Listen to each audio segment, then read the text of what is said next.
오늘 아침을 여는 말씀은 히브리서 12장 5절부터 7절까지의 내용입니다. 또 아들들에게 권하는 것 같이 너희에게 권면하신 말씀도 잊었도다. 일러스되 내 아들아 주의 징계하심을 경히 여기지 말며 그에게 꾸지람을 받을 때에 낙심하지 말라.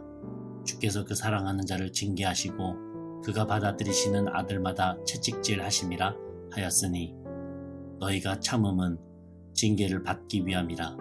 하나님이 아들과 같이 너희를 대우하시나니 어찌 아버지가 징계하지 않는 아들이 있으리요. 할렐루야. 오늘 말씀을 통해서 주님의 뜻을 깨닫는 지혜와 기도의 응답을 누리는 은총이 우리 모두에게 넘치게 될 줄로 믿습니다. 제가 어렸을 때 늦가을에 강원도 안흥에 계셨던 외할아버지 댁을 가면 작대기 같은 것을 빙빙 돌리시면서 깨나 잔대를 털던 도리깨질의 모습이 가끔 생각이 납니다. 어린 시절에 그 모습을 볼 때에 곡식이 걱정이 되더라고요. 곡식의 입장에서 생각해보자면 왜 때려요? 그만 좀 때리세요. 다 부서져요. 아파요. 이렇게 신음하는 것 같아서 좀 마음이 먹먹했었습니다. 하지만 외할아버지와 외삼촌들은 아랑곳하지 않고 한참을 내려치십니다. 그러나 사실 알고 보면 이것은 아프라고 때리시는 것이 아닙니다. 미워서 때리시는 것도 아니고요. 껍데기를 벗겨내기 위해서, 알곡과 쭉정이를 가려내기 위해서 도리깨질하는 겁니다. 히브리인들 격언 가운데 하나님은 부서진 것을 쓰신다라고 하는 말이 있다 합니다. 주님은 부서진 것을 쓰신답니다. 생각해보면 단단했던 곡식이 깨져야 음식이 되고 잘게 나뉘어져야 유용하게 쓰입니다. 우리가 먹는 대부분의 음식도 잘게 부서짐을 통해서 만들어지고 있더라고요. 깨지고 부서졌는데 전혀 새로운 것이 되어서 유용하게 되었다고 하는 것이죠. 사람도 성숙한 인격과 신앙을 갖추기 위해서는 반드시 부서지고 깨지는 과정을 겪어야만 하더라고요. 원치 않아도 사실 하나님께서 그 과정을 겪도록 인도하십니다. 우리는 너무 아파서 왜 이렇게 때리시냐고 불평도해요. 이렇게나 힘들고 어려워서야 누가 예수 믿겠냐고 투덜대기도 합니다. 그러나 그럼에도 불구하고 하나님께서는 우리 인생 속에 그분의 타작을 멈추지 않으십니다. 6절의 말씀을 다시 한번 보겠는데요. 주께서 그 사랑하시는 자를 징계하시고 그가 받아들이시는 아들마다 채찍질 하심이라 하였으니 자녀에게 회초리를 들어보신 분은 아실 겁니다. 싫고 미운데 회초리를 듭니까? 아니요. 그럼 무관심해요. 뭔 상관입니까? 사랑하지 않는데요. 그런데 우리는 사랑하기 때문에 회초리를 드는 겁니다. 왜요? 삐뚤어지지 말라고요. 너 자신을 위해서. 우리 자녀가 좋은 습관과 귀한 성품의 구성원이 되기를 바라는 그 마음으로 어쩔 수 없이 드는 부모의 아픈 사랑이죠. 이처럼 하나님께서도 우리를 사랑하시기에 힘껏 타작하십니다. 힘껏 도리깨질 하십니다. 더 많이 부서지라 하시고요. 더 많이 깨지라 하시고요. 더 많이 내려놓으라고 하세요. 왜냐하면 내가 부서지지 않으면 나는 그저 한낱 맺혔다가 떨어져 썩는 열매가 되기 때문에, 열매는 삶아지고 부서져야 귀한 곳에 쓰일 수 있기 때문에. 20년 전쯤에 군대 제대한 후에 히말라야 산맥 중에 꽤나 낮은 산인 안나푸르나산을 트레킹한 적이 있습니다. 네팔을 통해서 올라가는데요. 처음 출발할 때는 제 키만큼 큰 배낭을 메고 산을 오르기 시작합니다. 열흘 정도 되는 코스였는데 트레킹한 지 며칠 지나지 않아서 이제 하나 둘씩 별로 필요 없는 물건들을 중간중간 있는 그 숙박지점 산족 사람들에게 주게 됩니다. 너무 무거워서 힘들어지니까요. 그리고 결국 목표 지점이었던 높은 산봉우리에 도착했을 때 제가 메고 있던 가방 안에는 정말 없어서는 안 될 물건들 딱 한 개씩만 남아있고 다 이미 나누어 줬더라고요.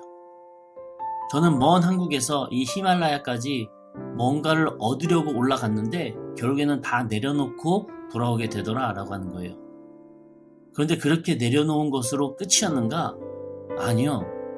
그때 그 대자연 속에서 쓴 일기와 사진을 볼 때마다 떠오르는 그때 만났던 그 하나님, 그 어디서도 만날 수 없는 그 광대한 하나님을 나는 만났었기에 내 가방은 비어지고 가벼워졌지만 훨씬 더 값지고 새로운 것으로 채우시는 그 하나님의 임재와 동행이 있었고 지금도 그때 그 기억을 잊지 못한다고 하는 겁니다.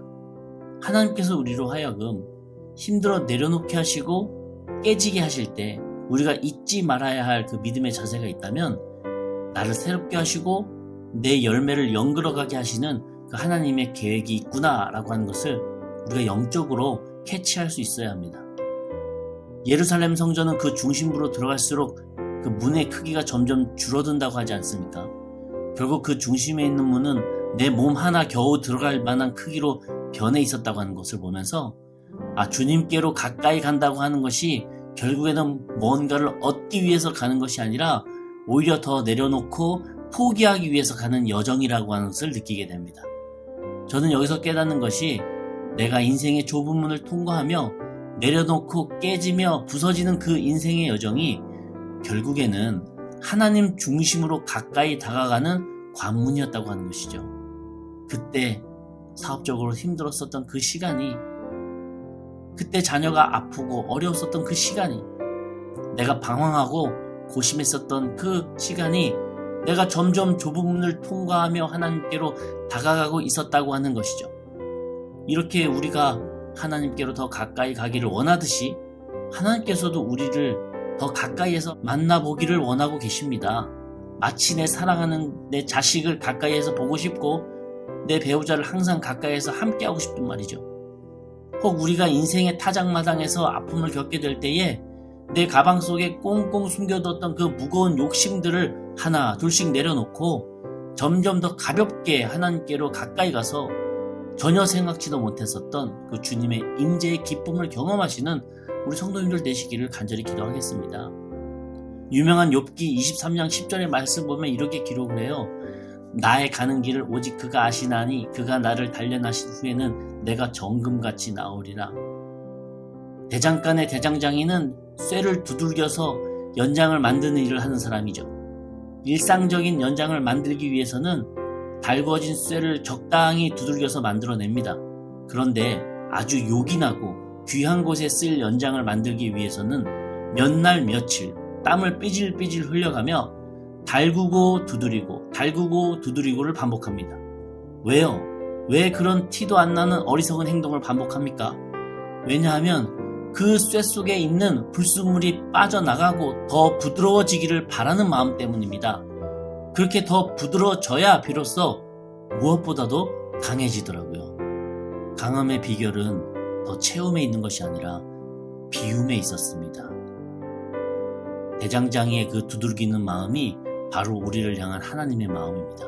하나님의 때에 우리를 더 귀하게 사용하시려고? 아니요. 사실 그것도 맞는 목적이겠지만 좀 더 근본적으로 들어가자면 그보다 먼저 하나님께서 우리를 두들기는 그 이유는 부모된 심정으로서 주의 자녀가, 즉 우리가 이 세상에서 필요한 곳에서 사랑받으며 신앙적 순결함의 본이 되어지기를 바라는 그 예수 그리스도 향기 가득한 인생 되기를 바라는 마음으로 주님께서 우리를 두드리시는 겁니다. 그렇게 우리로 하여금 쭉정이가 아니라 알곡이 되게 하시려고, 불순물이 아니라 순금이 되게 하시려고 이 작업을 하신다는 거예요. 그렇게 두들기시면 얼마나 아픕니까? 우리는 죽을 것 같습니다. 그런데 기독교는 죽음을 통해서 살고 버림을 통해서 얻는 진리가 있습니다. 부서짐을 통해서 알곡이 되고 깨짐을 통해서 새로워지는 역설의 진리가 있습니다. 고린도전서 15장 31절에서 사도 바울이 고백하기를 나는 날마다 죽노라 라고 했습니다. 하루만 죽어서는 안 된대요. 한 번만 부서져서는 안 된답니다. 바울은 매일이래요. 날마다 순간마다 주님 때문에, 주님을 위해서 주님과 함께 죽고 부서지고 깨져야 한다는 것이죠. 어쩌면 우리의 삶이 힘들고 고단한 이유는 나의 고백이 바울의 고백과는 다르게 나는 날마다 사노라 하는 내 마음 때문이 아닌가 한번 생각해 봅니다. 그러니까 불쑥불쑥 혈기가 나고 참을 수 없는 분노와 미움도 일어나고 이 견딜 수 없는 답답함과 정죄함도 생겨납니다. 그래서 꼭 복수하고 싶은 거예요. 누가 그럴까? 누구 다른 사람 볼 것 없더라고요. 제가요. 저를 보면 그렇습니다. 도대체 왜 이럴까 생각해보면요. 결국 그 이유는 포기하지 않았기 때문입니다. 인정받고 싶은 그 욕구 포기하지 않았어요. 자랑하고 싶은 그 욕망 포기하지 않았습니다. 대접받고 싶은 마음, 내 밑에 두고 싶은 권위 전부 다 포기하지 않았기 때문이에요. 이렇게 덜 내려놓아서 그렇습니다. 덜 부서져서 그렇습니다. 그래서 하나님께서 돌이깨질 하시는 것 같아요. 그러나 그럼에도 불구하고 우리에게 소망이 있는 것은 주님께서 부서지게 하심은 쓰시기 위함이며 깨지게 하심은 성숙하게 하기 위함입니다. 또 죽으라 하심은 살리시기 위함이더라고요. 나로 하여금 이렇게까지 초라하게 하심은 그만큼 주님이 나를 사랑한다고 하는 증거가 되기 때문에 우리는 소망을 품을 수 있는 겁니다. 이 늦가을에 이 죽은 줄만 알았던 고목에서도 단풍이 피어오르고 마른 줄 알았던 강물에서도 물이 흐르듯이 내 마음속 욕망의 부서짐과 내 욕심의 깨어짐을 통해서 내 안에서 다시금 피어나고 흐르는 그 주님의 생명이 회복될 줄로 믿습니다. 11절의 말씀을 읽고 설교를 마치고자 하는데요. 무릇 징계는 당시에는 즐거워 보이지 않고 슬퍼 보이나 후에 그로 말미암아 연단받은 자들은 의와 평강의 열매를 맺느니라. 부서진 후에 나를 되돌아보니까 의와 평강의 열매가 내 삶에 맺혀 있었더라 라고 하는 고백입니다. 사랑하는 우리 성도 여러분, 하나님께서는 부서진 것을 사용하신다고 하는 그 히브리 격언을 기억하시면서 인생의 연단의 때에, 삶의 그 고난의 때에 내가 어떻게 해야 주님께로 더 가까이 다가갈 수 있는지 잘 묵상해 보시는 하루 되시기를 간절히 축원합니다. 그런 주님과 함께 동행하시는 저와 우리 성도 되시기를 간절히 기도하겠습니다. 아멘. 우리 함께 기도합니다.